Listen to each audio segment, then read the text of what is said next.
pretty sure Coach Roger Grove brought that up in the locker room and made his team aware of that. And they're certainly coming out and handling PW very well. Yeah, Norristown's doing the job tonight. This is a nice start for this Eagles team this year.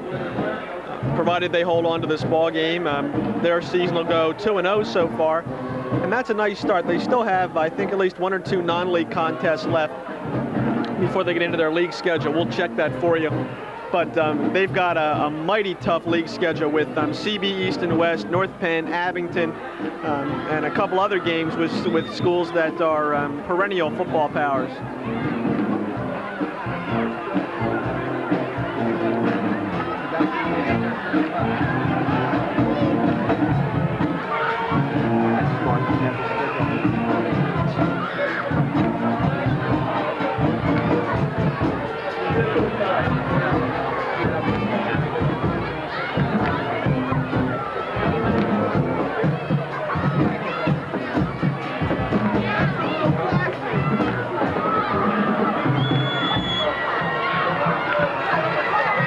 Not sure if you heard it there, but that was our new and improved Norristown Eagles marching band.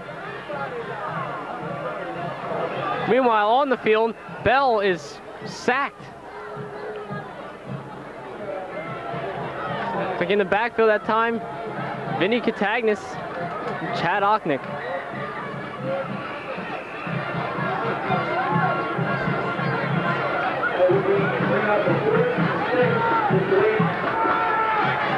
Officials timeout. Man down on the field there. I believe that's Vinny Catagnis, number 78.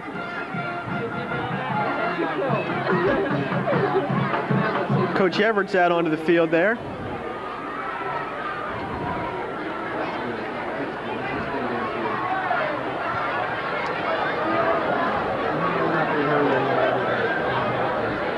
As well as a new Norristown trainer available to all athletes and students, Mr. Dennis Flynn. Of course, while we're talking about Norristown's schedule the remainder of this year, we'd like to mention that the Thanksgiving Day game, traditional rivalry between Norristown and the Upper Merion Vikings, will be held here this year at Roosevelt Field. Eagles are home at 10 o'clock in the morning, Thursday, November 24th, Thanksgiving Day. We encourage you all to come out and support the Eagles on what will be the homecoming day. A lot of alumni traditionally turn out for that game. I'm sure many of you folks are regular attendees, whether it's here or in Upper Merion. Regularly draws about 10,000 people, and it always promises to be a fine game no matter how either of those teams do during the regular season. Vinny Catagnis gets a round of applause as he walks up onto his own power.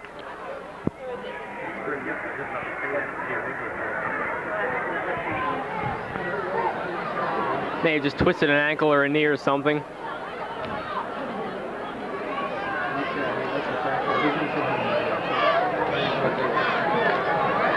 Fortunately, not too serious. PW with a 4th and 6. Bell back to pass. On the sidelines. Yes, it's a catch. That's 81, Kofer again.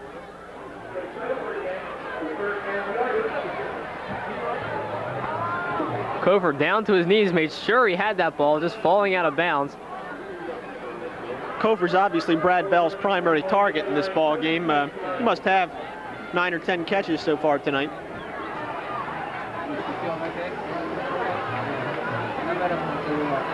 Bell back to pass again, being rushed by Rich Romano. Kofer up inside. Romano with excellent pressure. Bell finally brought down in the arms of Chad Ochnick and Priest Ramsey. That's a big play for the Norristown defense. PW on the move. They've still got 11 minutes to play in this ball game. If they strike here quickly, something miraculous happens. The Norristown fumbles the kickoff. They put it in again. It could be anybody's ball game, but that's a fine defensive play by the Eagles line. And as you said, Ramsey and Ochnick, great job, and they forced Bell out of the pocket, and those guys finished them off. An excellent defensive line tonight. Mike Evans, Rich Romano, Chad Ochnick, Vinny Catagnis, and Priest Ramsey. Bell passing. Overthrows James Intrieri on the sideline.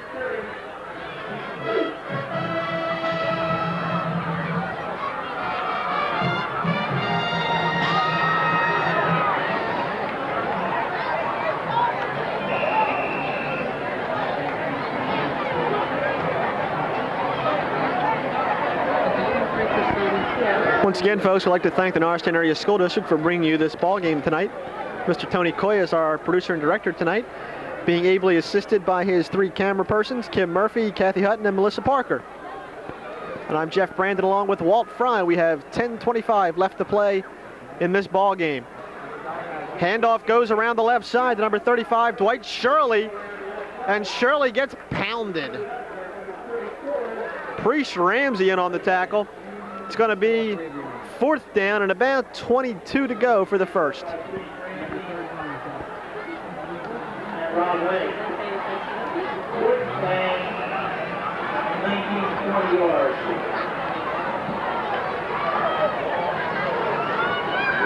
So PW 4th and a long way to go. They're at the Norristown 30, but they have a 4th and 19. Time running out, 9:45 left to play. Kofer comes out wide again. Norristown 2-zone deep coverage. Bell throws low across the middle. Intended for Kofer. I don't think he would have gotten the first down had he caught it. He was on the ground and surely would have gotten touched down by a Norristown player. Of course, he would have been down anyway, since in high school, once your knee's down, you're down. And once again, PW turns the ball over on downs.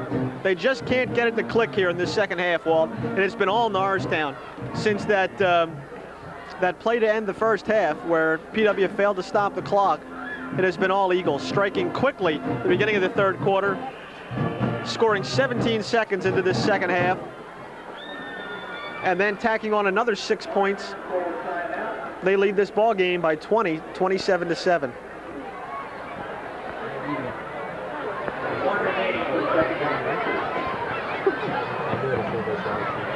I think I wouldn't want your attention.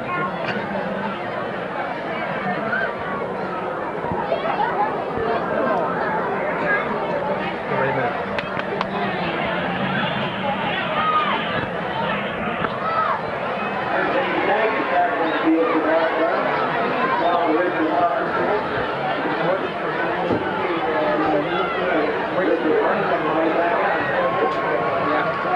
Vinny Catagnas comes back out for Norristown, so as we figured, injury nothing serious.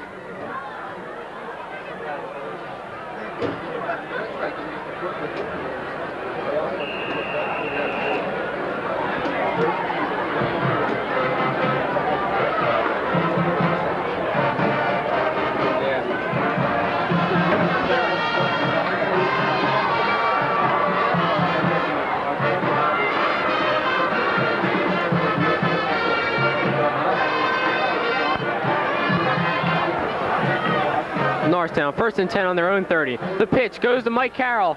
Good block by Marcus Smith. Carroll pops it outside. We got a flag on the play, however.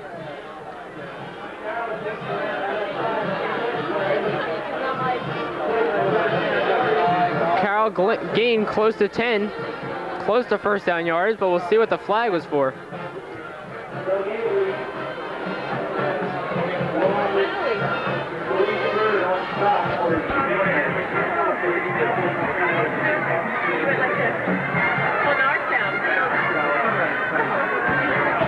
The penalty on Norristown. It's a holding call.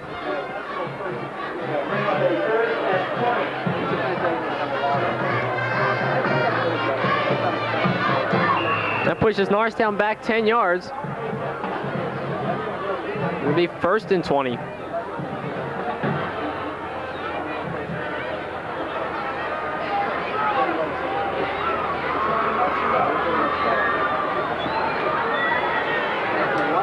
Dave Sessa still running the show for Norristown.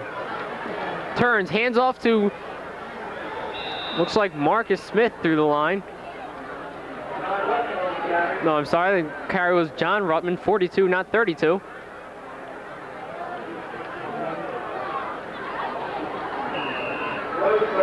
Rutman ground out 4 yards inside. 2nd and 16 for Norristown.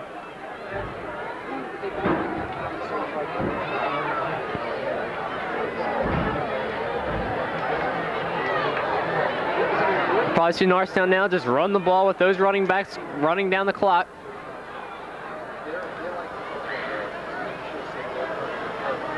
There's the pitch to Rutman.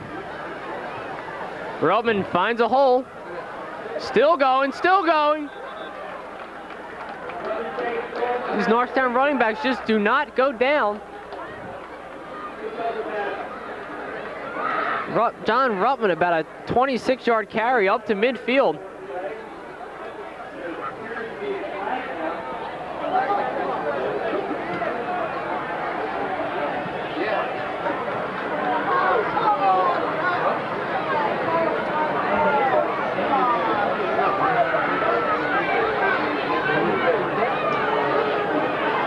Another clipping call nullifies that 26-yard run by John Rutman.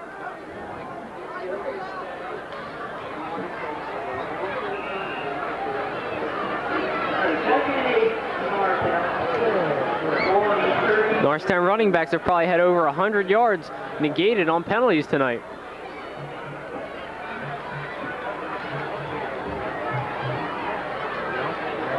But it's from the point of the clip, so Norristown will have 2nd and 8. The pitch to Carroll around the left side. Takes a couple guys to drag Carroll down. Among those, number 74, Rob Roseborough.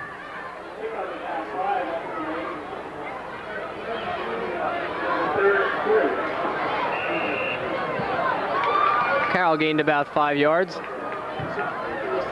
It'll be 3rd and 3 for Norristown.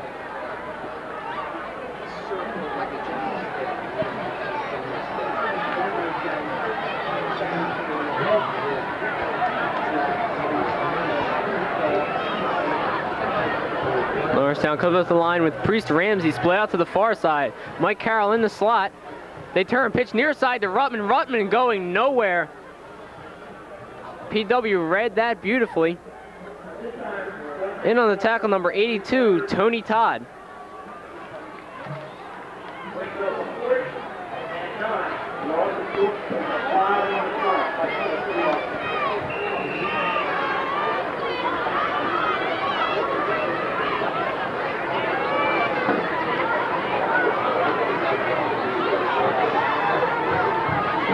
So on 4th and 9, Bruce Ramsey will come in to kick it away. Good snap. Another good rush. That time Roseborough came in, but Ramsey gets it away. Good coverage by Norristown. Calhoun, no chance of returning. And it's finally touched down by Dwayne Smith. Calhoun stayed about 30 yards away from that one. He said, well, I'm not going to catch it. I'm definitely not going to fumble this one. Well, now we're just going to play out the string here, it looks like, with under 6.5 minutes to play. Norristown obviously in control of this ball game. I'm telling you, that first half, I thought PW looked mighty strong, but the Eagles have managed to come up with a big play every time it's been afforded to them, and really put PW out of this ball game halfway through the 3rd quarter. Norristown still with a lot of their starters in on defense. Through the line, Jeff Mills. Mills tried to put a move on Mike Carroll. No go there. Carroll didn't fall for it at all. Knocked Mills down where he stood.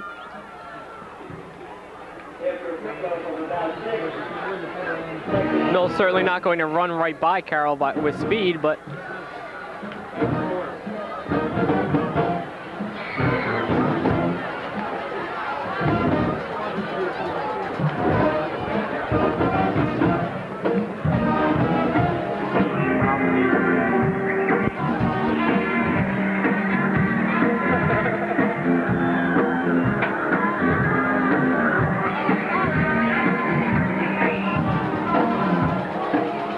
Second and 4 for PW. Bell throwing left, gets Shirley down the middle. Sessa strips the ball from him, recovered by Rob Wennick for Norristown. That time, Sessa and de Blasio were hanging on to Shirley. knocked the ball free, and Wennick right there to pick it up.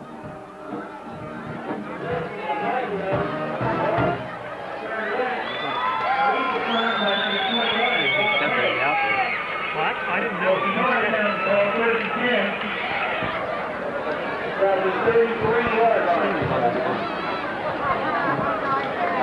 Once again, credit to the wrong man. We've got to get a new spotter up here, Jeff. That was Steve de Blasio, who stripped the ball from Shirley as he was trying to grind out a couple more yards. It was Rob Wennick on the recovery, however, and Norristown will have possession again. Ball looked like Mike Carroll bobbled it there a little, regained control, and got a couple yards out of it. I'd be very surprised to see Norristown throw the ball at all in the remainder of this ball game. Even if they just run 3 downs and give it back to PW, we're just now under 5 minutes to play in the ball game. Yeah, I tell you what, maybe we'll get Alan Raleigh up here for the next game. Now that he's acceded to age and admitted he needs glasses, and he's got them now, he can probably pick out those numbers a little better than he used to. So maybe we'll hire him at minimum wage to come up here and spot for us. The pitch to Ruttman. Ruttman stood up at the line, but he spins away. He's just so low to the ground, it's tough to bring him down. Number 88, Jeff Lewis, is the one who hit him right at the line of scrimmage, but Ruttman spun off. Still no gain.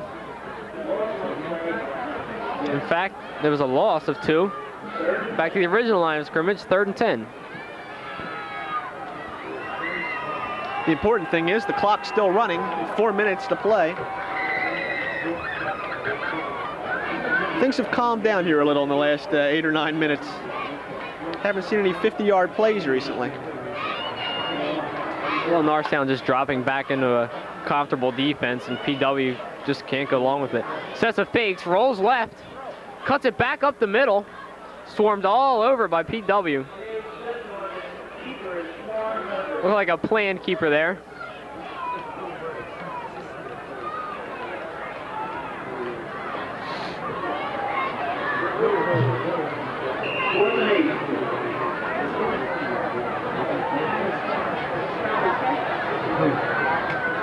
So Norristown with a 4th and 8. We'll have Priest Ramsey punt again. I don't remember recently this many punts in any Norristown game. Good snap again. Roseboro again on the rush. Ramsey hits a low line drive. Rolling. Still rolling. Down to about the 21. Calhoun just ran away from it. Ramsey with a very, very nice punt. Calhoun probably not having his best night tonight. He's not going to go home and say, Mom, Dad, I played a great game. But I mean, you know, you have these nights sometimes. I'm sure he'll come back to have a good year for Joe Iacovetti and the Colonials. He's just met with some misfortune this evening.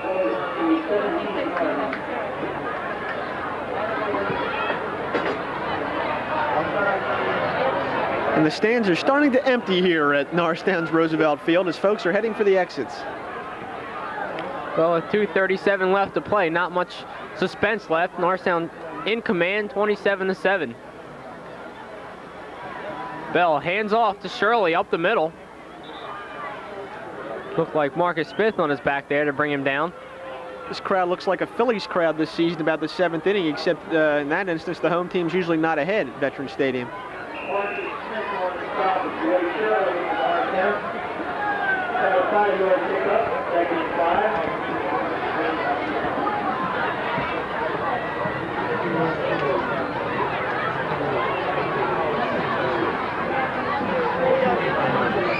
Now PW realizing that the game is out of reach, and we may see them just run their running backs also. No, Bell rolls out. In fact, it's not even Bell. New quarterback is number 17, John Pergine.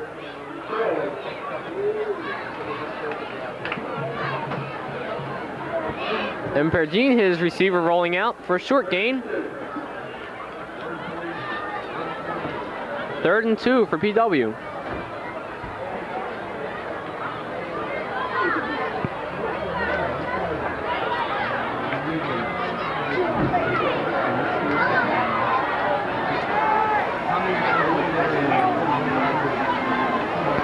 handoff goes to Calhoun up the middle.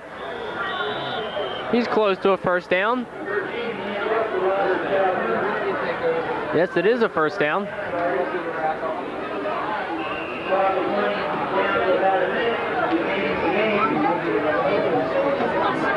We've got a minute even left to play.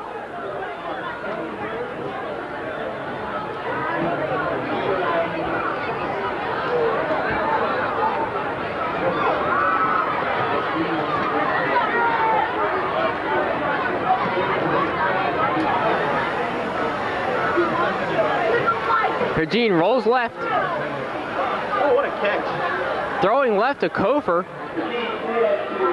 Kofer with another lovely catch. Give that young man credit. I mean, there's 35 seconds left in the game. His team's down by 20, and he's going all out to catch that ball.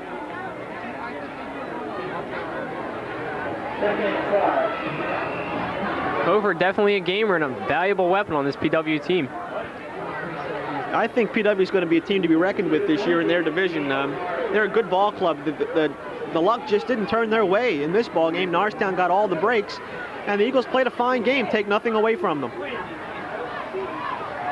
The handoff this time, number 82, Tony Todd.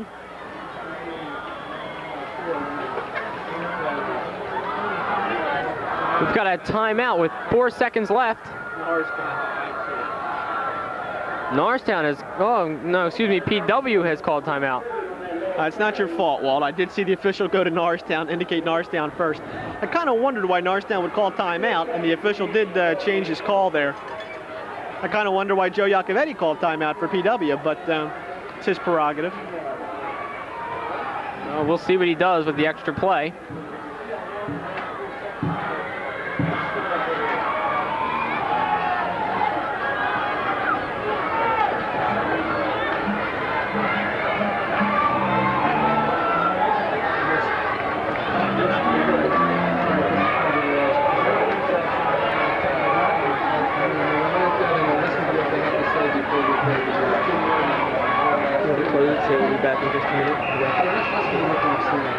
Once again, we encourage you to come out, watch the Norristown Eagles put 27 points on the board against the PW team that held Abington scoreless, so very exciting team. Last play of the game, Pergine rolls out, throws long. The ball is caught by Kofer. He's got the catch, adds a few yards, but Norristown wins it 27-7. Very impressive win for Norristown. We'll be back in a moment to wrap up this game.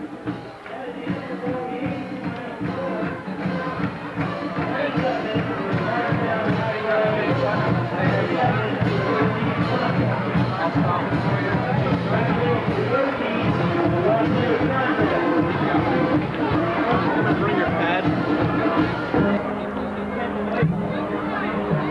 Final score, 27-7. The Norristown Eagles with an impressive win this evening over the Colonials of Plymouth-Whitemarsh. And Walt, the way Norristown came out in that second half and just dominated the ball game, I was quite impressed. After that first half, I wasn't quite sure who was the better team, but it certainly was no question when the final gun sounded. The Eagles came out on top by 20. Well, they're a typical Norristown team. They have tons of physical talent. And I think you can probably say that it just took over. It just took them maybe a quarter to get together. Then they came out and had a good second quarter and then just an explosive second half. If there was one pivotal play, I would have to say that it was that the close of that first half, and I hate to keep harping on that because we talked about it in the second half, but I think that really popped PW's bubble, because when they didn't get that easy 3 points because they failed to stop the clock, they came out in the second half, and Norristown struck 17 seconds into the half. PW was out of it from there on. I think that was a huge, huge play. Well, let's not say failed to stop the clock. It looked as if they had for a second to kick the field goal, but time ran out on them and they had no 3 points for them. Well, let's take a look at the scoring in this ball game. Norristown got out on top first. PW struck right back, and then the Eagles the rest of the way. Okay, well, to start the scoring, Norristown started it. John Ruppman had a nice 6-yard run. That was in the second quarter. No scoring in the first quarter. And Rob Wennick added the extra point to make it 7-0. PW struck right back, as Jeff said. They had a 58-yard pass play from their quarterback Brad Bell to Dwight Shirley, their halfback. Jeff Mills added the kick. That was also in the second quarter. In fact, soon after the Norristown touchdown, and it was 7-7. But from then on, it was all Norristown. Norristown did all the scoring from then.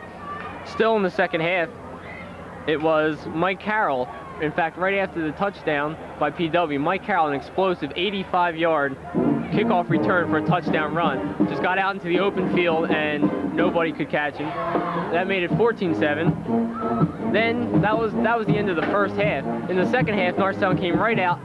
Nice kick return by Priest Ramsey to start it off. And on the first play, 22 yards, Sessa to Ruttman. And that pass play made it 21-7. And then the final touchdown was a pitch to Steve de Blasio. De Blasio threw it to Priest Ramsey in the end zone, and that made it 27-7. Rob Wennick missed the extra point left, but no matter, it was still 27-7 Norristown. That final score you mentioned, Steve de Blasio with that flea flicker play, the pitch to de Blasio and Priest Ramsey wide open. As you mentioned, Steve, a quarterback formerly for Norristown JV teams, and I think that's going to be a weapon that Roger Grove is now exposed, and any scout who was here tonight is going to know to watch for de Blasio on that pitch when Steve comes in on offense. Well, he's plays safety for them, and he's very athletic, and in fact, all of their running backs they can really do anything. It was nice to see Norristown really mix up the offense tonight. We talked about it a little bit during the game, but they showed tremendous versatility on offense. They've got three great backs. We talked about all of them: Ruttman, Carroll, and Marcus Smith. And those guys combined with Sessa and a good receiver core with Priest Ramsey, de Blasio in there on occasion, makes for a myriad of possibilities for Norristown on the offense. I was really impressed with the way they can put points on the board. Well, the backfield, all of them they combine power, size, and speed, and blends beautifully. And then there's always a threat of Sessa throwing. They have a good tight end, Dwayne Smith, and Priest Ramsey, of course, a starter last year at wide receiver, and always a threat. And they're just too versatile, I think, for many teams to handle. If there's any negative to this game for Norristown, it has to be the mental mistakes that they made, especially in the first half. A lot of penalties. We saw 3 penalties in a row for Norristown on offense during one series. Well, a lot of holding calls on that offensive line. 3 of the offensive linemen, however, I believe a lot of them are underclassmen. So maybe just youth, maybe inexperience, and I'm pretty sure that you'll see them come together and eliminate that as the season goes on. So the Eagles now 2-0 this season. PW falls to 1-1, but I think the Colonials are going to be a force to be reckoned with later on this season. They've got a good core of players. Brad Bell's got a great arm at quarterback. They've got a great receiver in Kofer. He played a heck of a game tonight in defeat. I think they're going to be a team that's going to finish on the top of their division of Suburban 1 League. And for Norristown, it's up in the air right now. We haven't seen any divisional opponents yet, and it's always a tough season. Of course, you have the Bucks of CB Bucks West, a team that has won what's about 46 consecutive games now. I think they're That's the three. record. I think they're 44 now. okay. I think they're like Walt said, 3 shy of the state record for most consecutive wins. They've got a football dynasty there. We play them every year now. It should be a fantastic game. Of course, that game's away this season. Well, hopefully it'll turn out like we said last year. The winner of that game should win the division.